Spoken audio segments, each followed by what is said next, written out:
سے کہا سنو، عیسیٰ علیہ السلام جس کی بشارت دیتے تھے اور ابراہیم علیہ السلام جس کے لیے دعا کرتے تھے، میں وہی رسول ہوں۔ تو اب میں آپ کے ذہن کو قریب کرتا ہوں، اس پتھر کی عظمت کا معاملہ اب اور بدل گیا۔ کہا گیا، مفسرین فرماتے یہ پتھر اس لیے بھی افضل ہو گیا کہ اس پتھر پر کھڑے ہو کر ابراہیم علیہ السلام نے ہمارے رسول کو مانگا تھا، ہمارے رسول کے پیدا ہونے کی دعا کی تھی، اور اللہ تعالیٰ نے ابراہیم علیہ السلام کی دعا قبول بھی کی، اور اللہ کریم نے ابراہیم علیہ السلام کی اولاد میں ہی میرے نبی کو پیدا فرمایا۔ میرے عزیزو، مکہ مکرمہ میں جائیں تو جگہ جگہ عبادات ہیں، ریاضات ہیں، جگہیں تو سب عبادت کی ہیں، لیکن اگر سچا عاشق ہو تو وہ اپنے نبی کی خوشبوئیں وہاں ڈھونڈتا رہتا ہے۔ خانہ کعبہ صرف 4 کونے والی ایک عمارت کا نام نہیں ہے، اس کی عظمت بتاتی ہے کہ اس کو آلائشوں سے پاک کرنے والا میرا مصطفیٰ ہے، نبی کریم صلی اللہ تعالیٰ علیہ وسلم کی ذات کریمہ ہے۔ آپ کو یہ بھی میں بتاؤں، خانہ کعبہ کے پاس طواف کرنے کے بھی جو انداز ہیں وہ بھی آج ایک الگ انداز رکھتے ہیں۔ آپ تو دور بیٹھے ہوئے گھومتے ہوئے لوگوں کو دیکھتے ہوں گے، نہیں، اس کے مکمل آداب ہیں، اس کے طریقے ہیں۔ خانہ کعبہ کے 7 چکر طواف کرنے ہوتے ہیں، حجر اسود جہاں لگا ہوا ہے وہاں سے طواف شروع ہوتا ہے، اور پھر گھومتے ہوئے واپس وہیں آتے ہیں۔ اب انداز کیا ہونا چاہیے؟ طواف کا انداز کیا ہے؟ میرے عزیزو، ہے تو اللہ کی عبادت، لیکن وہاں طریقے میرے مصطفیٰ کے نظر آتے ہیں۔ فرمایا گیا حاجی کو احرام پہننے، احرام پہننے کے بعد جب طواف شروع کرے گا 7 چکر میں سے پہلے 3 چکر وہ رمل کرے گا۔ رمل کا مطلب کیا ہے؟ سینہ تان کر اکڑ کر چلے گا، پوری زندگی بھر اکڑ کر کے چلنا حرام ہے۔ قرآن پاک میں اللہ نے فرمایا وَلَا تَمْشِ فِي الْأَرْضِ مَرْحًا، زمین پر اکڑ کر مت چلو، اس لیے کہ نہ تم زمین کو پھاڑ سکتے ہو نہ پہاڑوں تک پہنچ سکتے ہو، اور جو اکڑ کر کے چلتا ہے، غرور اور گھمنڈ اور تکبر کرتا ہے، اس کے لیے اذیت ناک سزائیں قیامت کے دن ان کی حیثیت چونٹیوں کی طرح بنائی جائے گی۔ جو اکڑتے تھے زمین پر اور انہیں لوگوں کے پیروں سے روندایا جائے گا۔ لیکن ایک مقام ایسا ہے جہاں حکم دیا جا رہا ہے اکڑ کے چلو، سینہ تان کر کے چلو۔ ہم جاتے ہیں، موقع تو نہیں ملتا، بھیڑ بھاڑ ہوتی ہے، لیکن موقع ملتا ہے تو سینہ تان کر۔ اور وہ انداز کیسا ہے؟ وہ انداز پہلوانوں کا انداز ہوتا ہے، پہلوانوں کا انداز۔ باقی دوسری جگہوں پر پہلوانی دکھانے کے لیے بھی تمہیں اکڑنے کی اجازت نہیں، لیکن وہاں پر حکم ہے کہ سینہ تان کر کے چلو، رمل کرو۔ یہ اس کا پس منظر کیا ہے؟ اس کا بیک گراؤنڈ کیا ہے؟ میرے عزیزو، خانہ کعبہ کے پاس طواف تو پہلے نارمل ہی ہوتا تھا، لیکن آپ کو میں بتاؤں رسول پاک صلی اللہ تعالیٰ علیہ وسلم کے ساتھ جو اذیتیں مکہ والوں نے کی ہیں، جو تکلیفیں مشقتیں مکہ والوں نے حضور کی ذات پر ڈالی ہیں، شاید ہی تاریخ میں آپ کو ایسا نہ ملے۔ حضور جس وطن میں پیدا ہوئے اس وطن کی زمین حضور کے لیے تنگ کر دی گئی تھی۔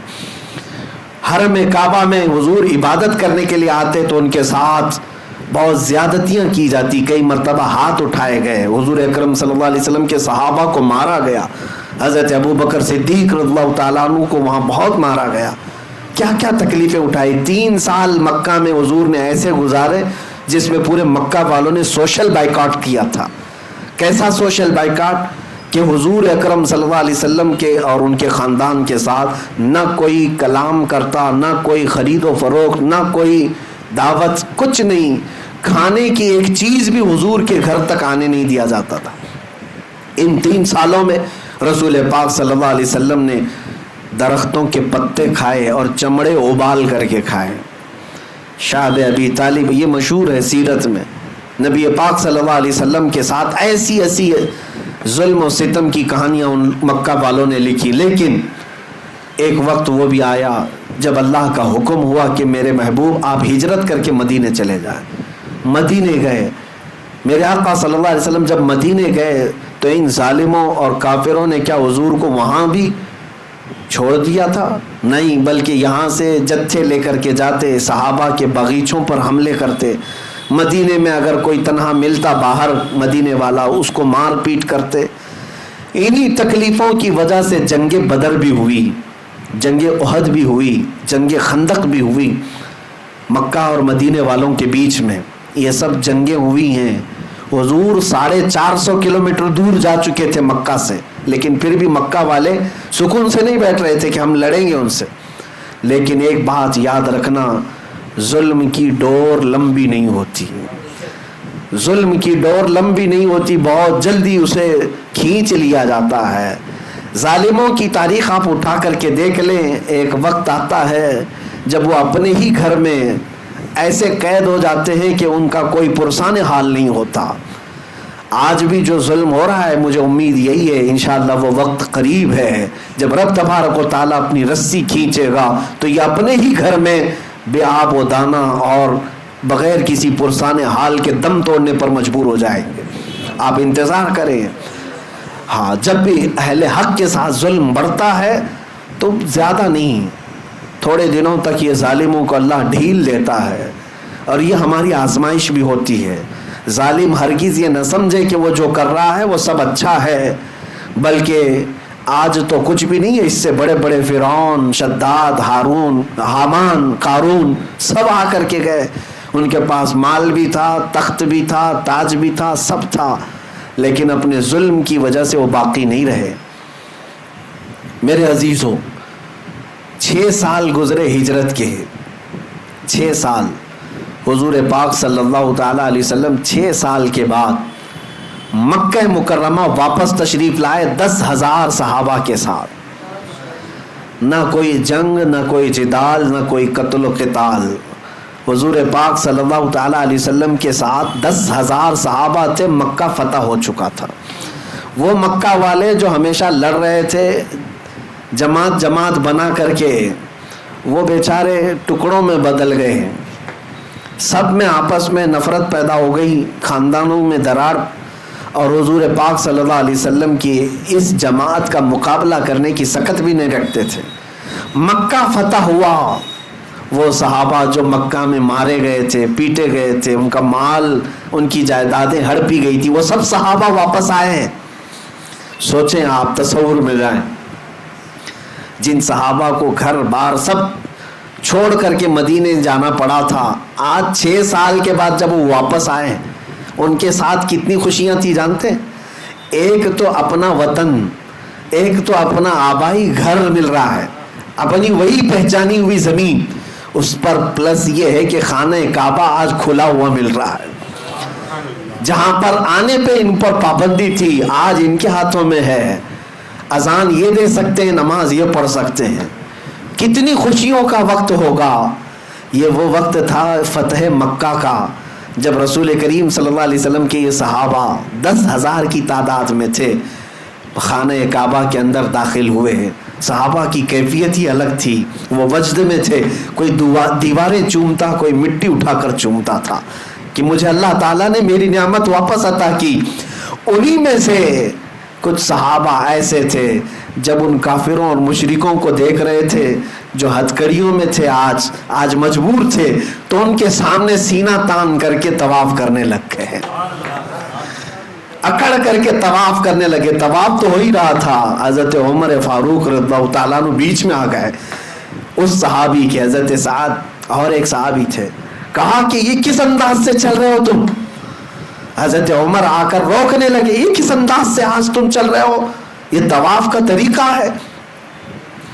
تو حضرت عمر جب روکنے لگے, میرے مصطفیٰ کریم صلی اللہ علیہ وسلم نے پیچھے سے پکارا اور کہا, عمر چھوڑ دو, اس کی ادا کو اللہ بھی پسند کر رہا ہے. اللہ کو یہ پسند ہے کہ اس کے دشمنوں کے سامنے سینہ تان کر کھڑے رہیں. اللہ کو یہ پسند ہے. اللہ تعالی ہمیں ہمیشہ دشمنوں کے سامنے اسی طرح سے زندہ رکھے.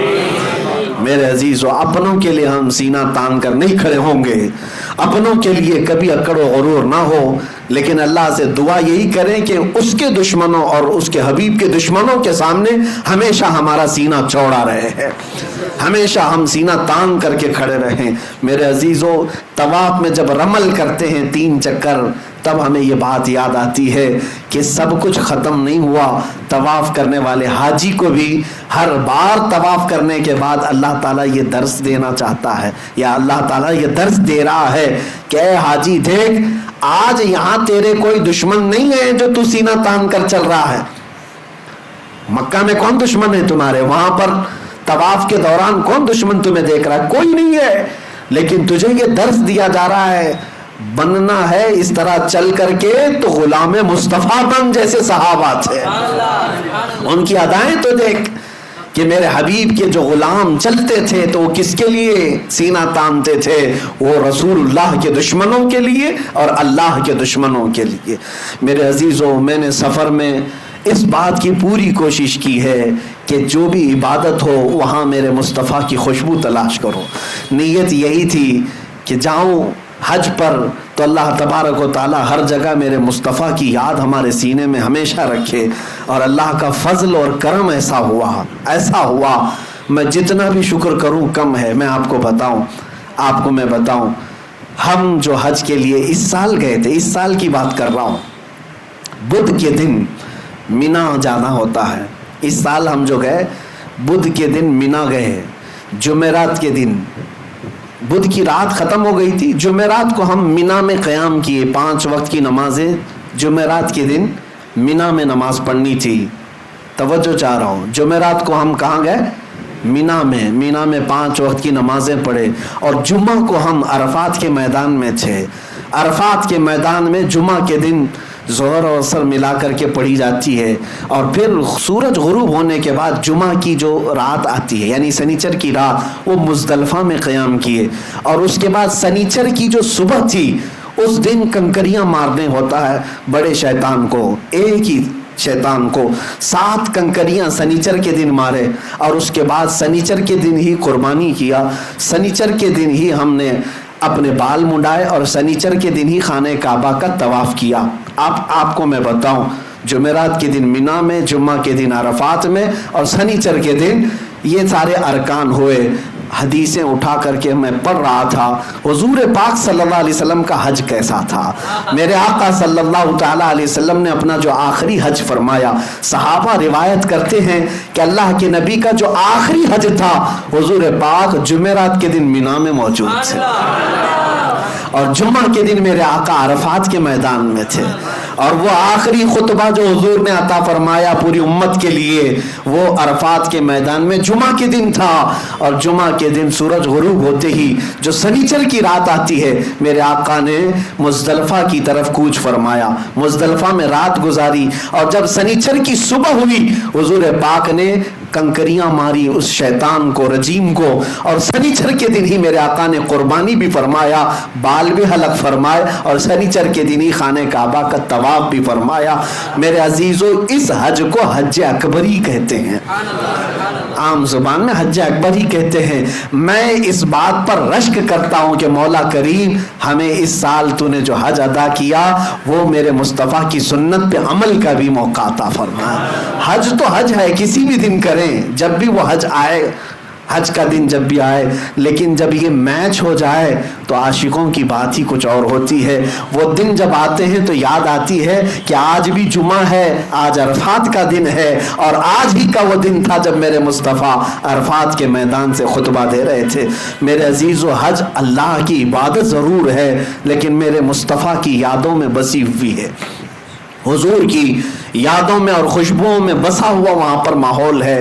بہرحال یہ ارکان ادا کرنے کے بعد یقیناً سعادتیں اگر اور قبولیت کی سندیں اگر کہیں ملتی ہیں تو گنبد خضرا کی چھاؤں میں ملتی ہیں. یقیناً ایک حاجی جب رخت سفر باندھتا ہے طیبہ کی طرف, حرم کعبہ کی زیارتیں مکمل ہونے کے بعد عجیب سی کیفیت ہوتی ہے, عجیب سی کیفیت ہوتی ہے. جب وہ نکلتا ہے تو وجد میں ہوتا ہے, خوشیاں منا رہا ہوتا ہے, اور جس کے دل میں میرے آقا کی بارگاہ میں پہنچنے کی آس لگی رہتی ہے وہ منٹ منٹ گنتا رہتا ہے, ہر گھنٹے پوچھتا رہتا ہے ابھی مدینہ کتنا باقی ہے, ابھی کتنا باقی ہے.